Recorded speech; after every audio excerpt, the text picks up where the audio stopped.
It's on. So I was watching a past video of Noel and her book. She was basically talking about her favorite books that she read for the year and her most anticipated books and so on and so forth. And I was like, okay, I might just do a video like that. The plan was to do a video every month, every month, doing a monthly wrap up of all the books that I've read for the month, but that obviously didn't happen. And so we're gonna start off with a quarterly wrapped of all the books that I read for the first quarter of the year, and then for the subsequent months, I guess we can do a monthly wrap up for those months. Some quick stats. So I read 19 books. I read 5 in January, 6 in February, and 8 in March. Well, technically it's 18 books because I read one book twice. Normally I would start off the year extremely strong, and I think I have started off strong because I'm being a bit more intentional about how I'm reading. So before I would just read anything.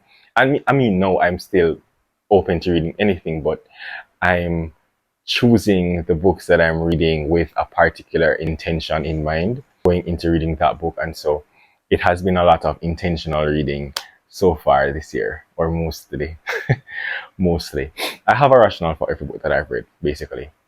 Not that you need one. And here are our stack of books. 18 of them, I think. Yeah, 18. Let's quickly run through all of the books that I read. I'm going to start off with the poetry collections that I read. So I read these 3 poetry books. These 3 collections have something in common, and that is, while reading them, they made me feel as if I am not smart enough to read poetry. Yep.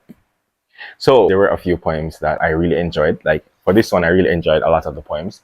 This one spoke about motherhood and the woman's struggle. And so it was really interesting to see someone write about it. And reading it, I was definitely like, yep, that is definitely true. That is definitely something I have observed. And so this was a really interesting read.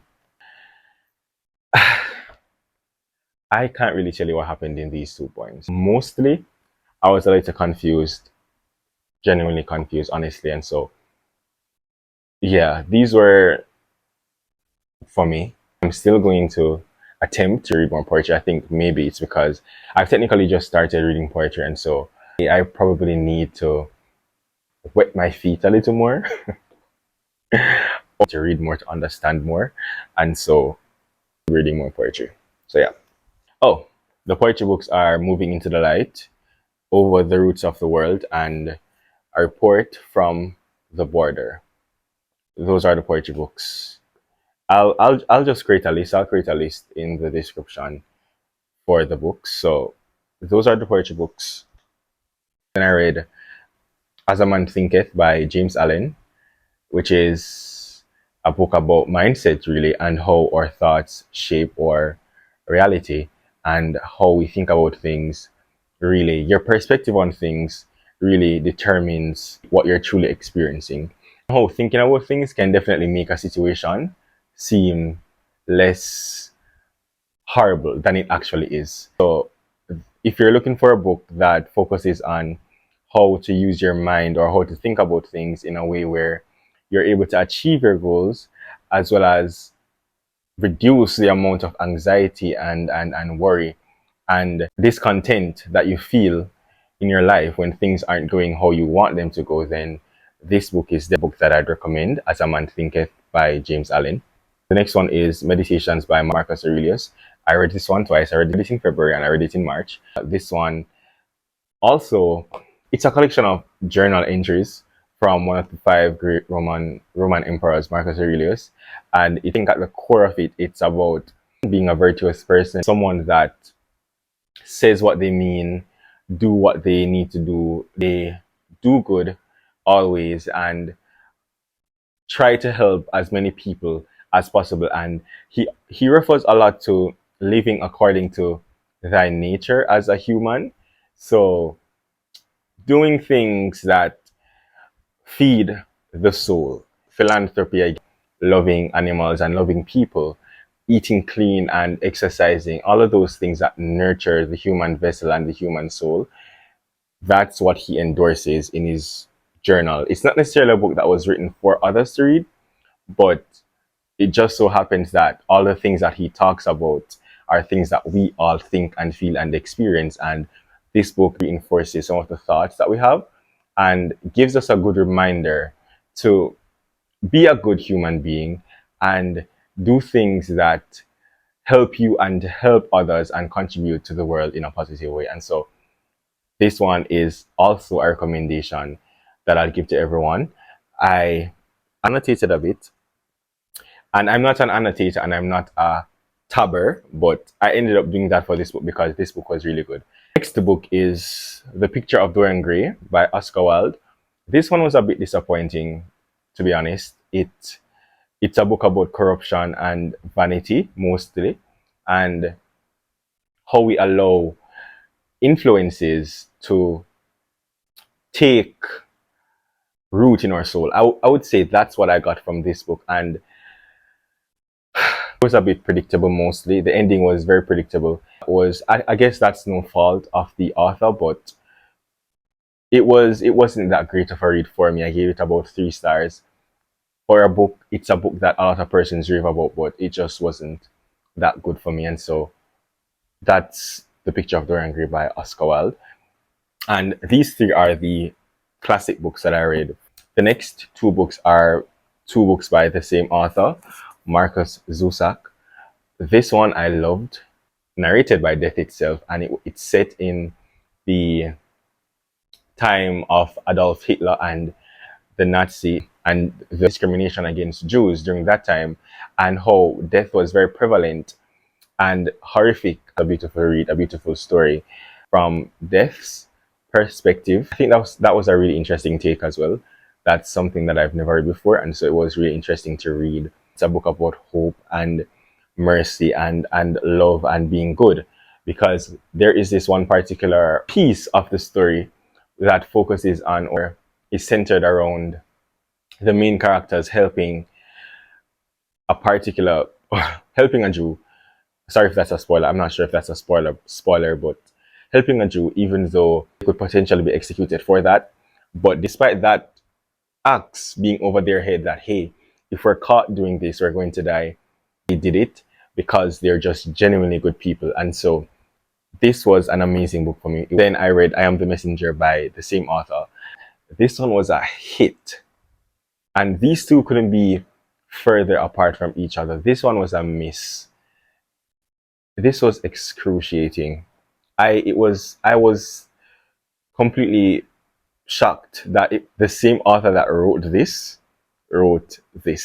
I'm guessing this was probably one of his first novels. I should have done some research, but it was a no for me. I did not enjoy this.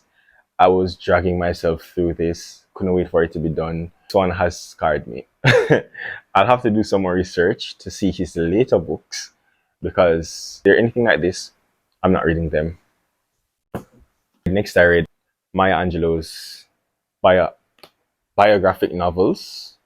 I think it's biographic novels. I read her first one last year, I Know Why the Caged Bird Sings. I loved it, and so I decided to get into her works. And the more I read her work and watched videos on her, the more I loved her. I love her. She is a phenomenal human being, a phenomenal woman, as her poems suggest. And so I will be reading all of her works, everything that I can get my hands on that was touched by Maya Angelou.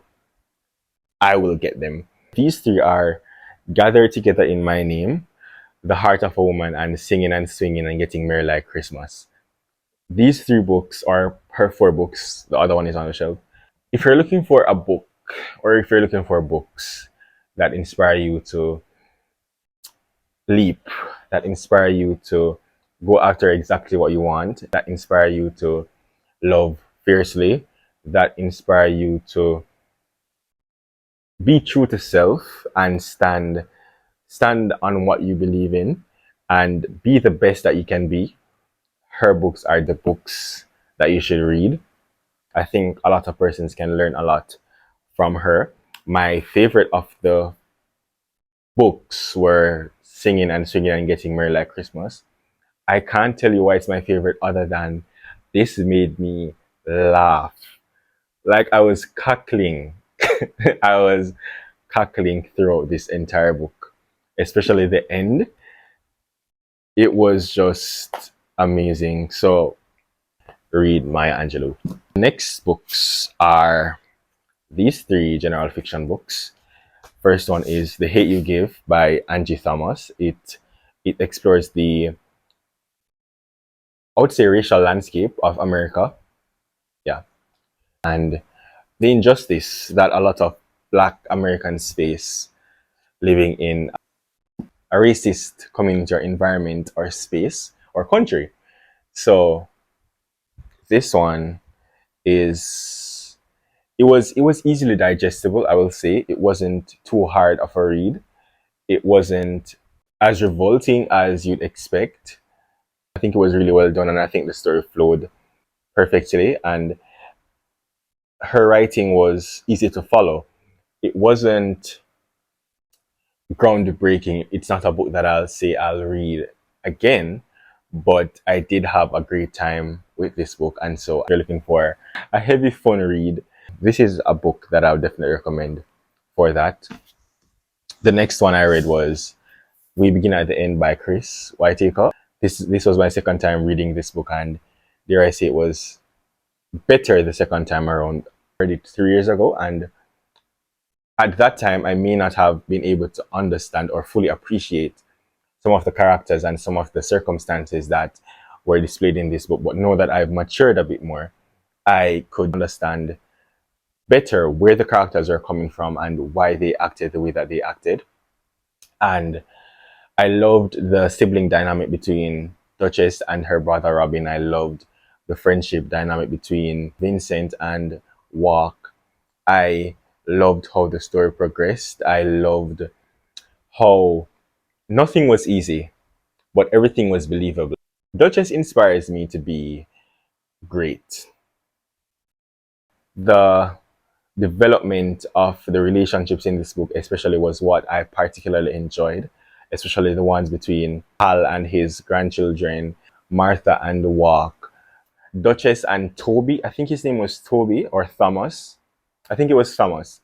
Yeah, I loved just how the relationships developed, and characters are a big part of a book for me. That's what really gets me hooked to stories. Chris did a really good job with the relationships in this book, and so that's We Begin at the End. And the final fiction book that I read was The Invisible Life of Addie LaRue by V.E. Schwab. Stunning writing. While reading this book, the entire time I was like, how does she even think of some of these metaphors and just the figurative language? I was blown away. I found myself underlining stuff and taking notes. Because I was like, I want to be able to write like this. I want to be able to speak and articulate my thoughts the way that V.E. Schwab does. The story itself, I think it wasn't the plot. The plot itself was, it was okay, but the writing is really what got me and pulled me through this book, and I absolutely enjoyed every bit of it. And so that's Invisible Life, The Invisible Life of Addie LaRue, and we'll be reading again, and a strong recommendation. The final books that I read are non-fiction books. I read The 12-Week Year, January. Not much to say about that other than I tried it and it just didn't work for me. So that's that. But if you want to go ahead and give that book a try, you can. Then we have Outliers by Malcolm Gladwell. This one gives an interesting perspective on success stories and refutes the whole idea of people being self-made.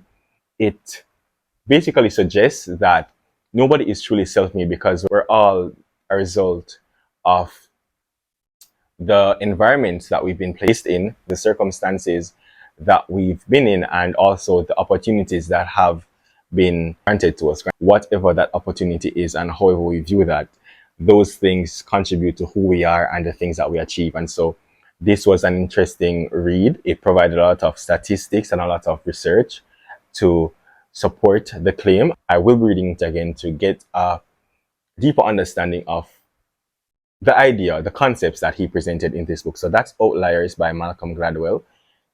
Next one is Presence by Amy Cuddy.